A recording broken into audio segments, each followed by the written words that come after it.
masha Allah es ojan diritu nade ka sobranami es proprio kinya muro ora ko bucciga kila tan ko taspandina mon di jindi he bande muro fulana kila ora ko bucciga la song nimbu kata ka ba fala man tenya ta chama bunomi chama nomi pape nomi du mame parentes musulman profeta sallallahu alaihi wasallam kantu jindi kitabin nun deri ta punta sirunu kuma ku nomi ora kila kontal nyanomi fulano si oye kila ka bonnomi ta troke nomi kila kantu puswa kantu jindi ki seno mudaru na tempo di sahana tempo di profeta sallallahu através do profeta fala como que bonome será que abo buma ser o santo pecador para profeta que tá punta gente como que se nome acabo boca tem necessidade punta gente nome parentes muçulmanos não é abrulho não cabeça não sibi que é que não religião mística que é que mística esses cana chomano se capa entrandano na coco sibi no cana por ser nel parentes muçulmanos e assim para aproveitar tempo não acaba para terceiro coisa que tá dana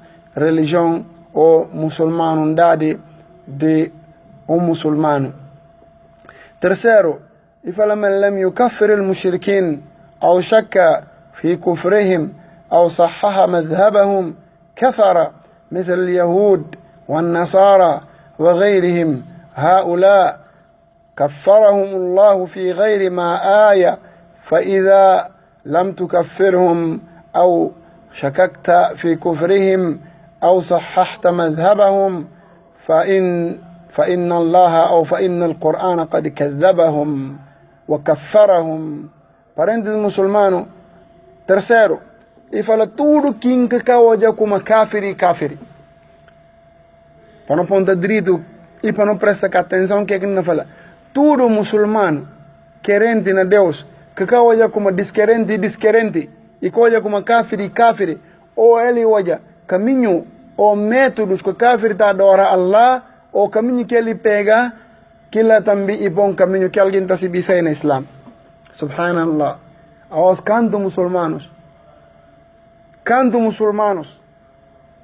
que está casa que não muçulmano macho suma fêmea ou que falar como é que é permitido muçulmano que deve casa que não muçulmano está falando mas cada quem tem esse dina cada quem tem essa maneira de adorar Deus a não ser que mesmo Deus que não adora wallahi és muçulmano que tem esse tipo de intenção ou esse tipo de coisa na sua cabeça para se sair no Islam e como eu falei Deus profeta sallallahu alaihi wasallam eles que falam assim para ver como que gente se kafir Deus próprio que falei no Coran no mundo aos e três tipos de pessoa imma al-yahud wa imma nasara wa imma mulhid ou mushrik se gal yahud e nasara que outros tudo ramos essa é dentro de outras religiões anta para não resumir ia dos que quem conseguiu como ele é associador de Deus parentes muçulmanos será que no 14 versículo no Coran que Deus está falando e fala assim como innal ladhina kafaru min ahli alkitabi wal mushrikina fi nari jahannama khalidina fiha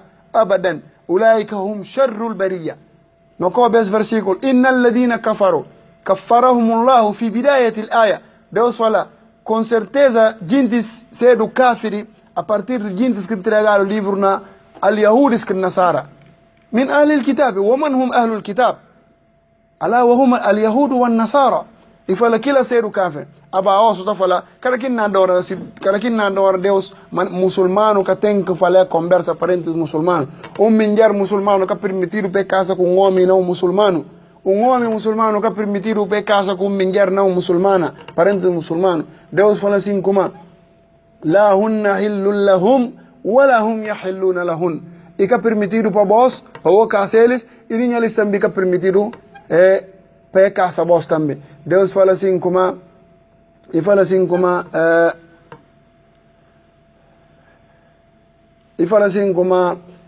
kafiri, macho, muçulmano puro, para casa que muçulmana pura, nem se contra que lhe cativo e melhor de que vai casa com muçulmana está contra e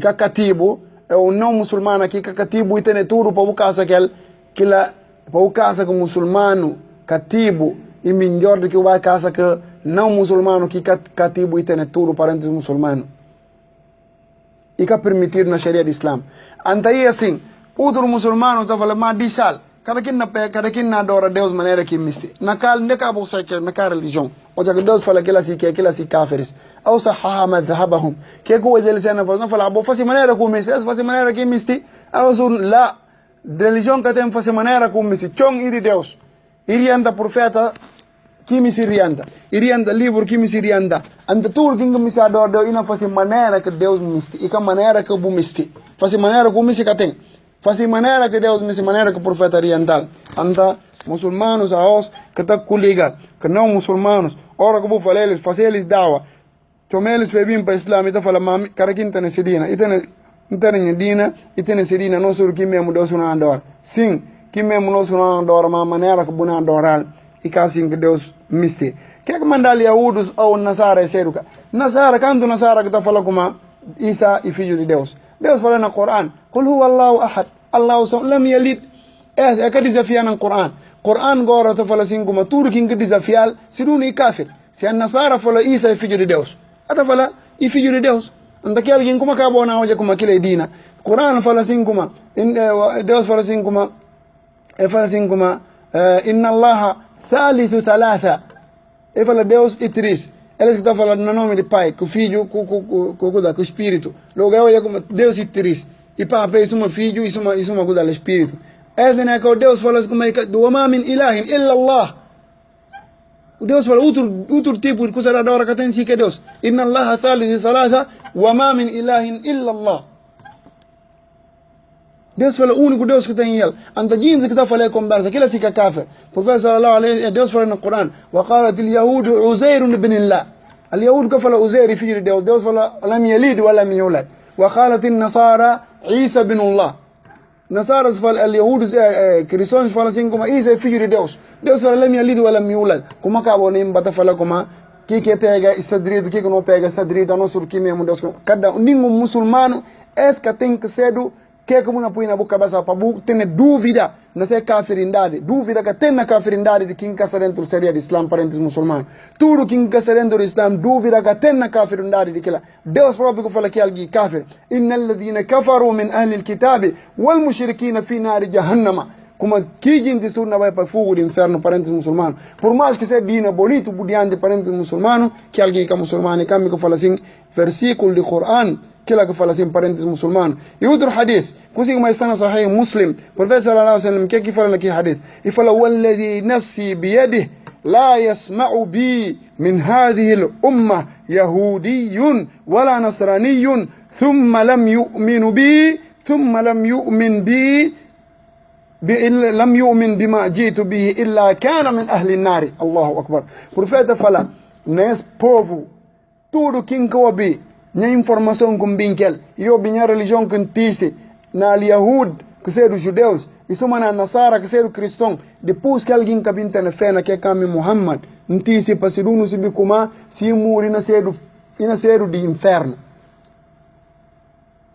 ثم لم يؤمنوا بما جئت به إلا كان من أهل النار não bes hadith direito para os muçulmanos e fala والذي نفسي بيده na jura para Deus que tem minha alma e fala assim como لا يسمع بي tudo que inclui a informação من هذه الأمة إذا كنت سيرون pertence a nação يهودي سيرون إذا كنت اليهود كسير جوديوس أو نصراني أو كالجين كريستون parentes مسلمان ثم لم يؤمن بي كالجين بين كتنفين مي أو بما جئت به أو كيكم بين كال parentes إلا كان من أهل النار والحديث صحيح في صحيح إمام المسلم parentes مسلمان هذه السنة Bos abo como kuna fala itene semana que tá dora mi tante no maner la maner da dora Deus único que Muhammad sallallahu alaihi wasallam binkel king ko fali que caminho ikana chegando Deus parentes musulmano king ko fali caminho com Muhammad binkel ikana chegando de Allah tabaraka wa taala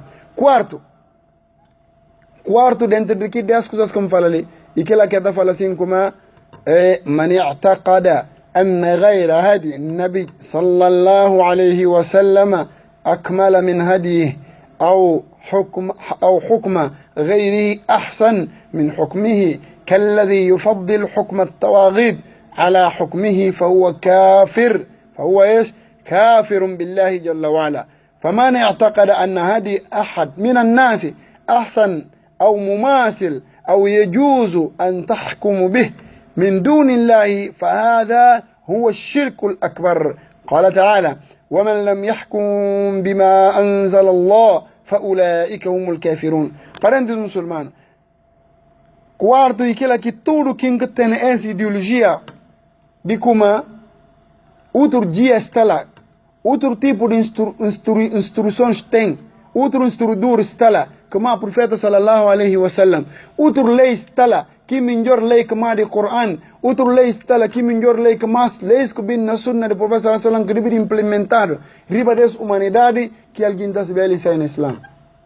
Deus que compra o mundo e compra criaturas que estão no mundo, ele que se bique é que bom para eles para ser sobrevivência, que lá depois Deus fala assim como walakum fil qisasi hayatun ya ulil albab. Walakum fil qisasi hayatun ya ulil albab. Está para vós na trabalhar que leis de Coran sobrevivência para vós. Dentro de que trabalho, se alguém mata e tira alguém, bom matar. Se alguém for alguém ujo, bom for assim ujo. Se alguém se para orar, alguém bom se para se orar. Cabeça que começou na Coran que bem esse como sabe é dinheiro antes do Coran. E bem no livro de não muçulmanos, al-Yahudu que Nasara, Deus que aqui fala, wa katabna alayhim fiha, aí fi Torá. No livro de cristãos e Bíblia, wa katabna alayhim fiha أن النفس بالنفس والعين بالعين والأنف بالأنف والأذن بالأذن والسن بالسن والجروح قصاص. Deus fala, não escrevi na Taurá de como quem mata pecador e dir matado.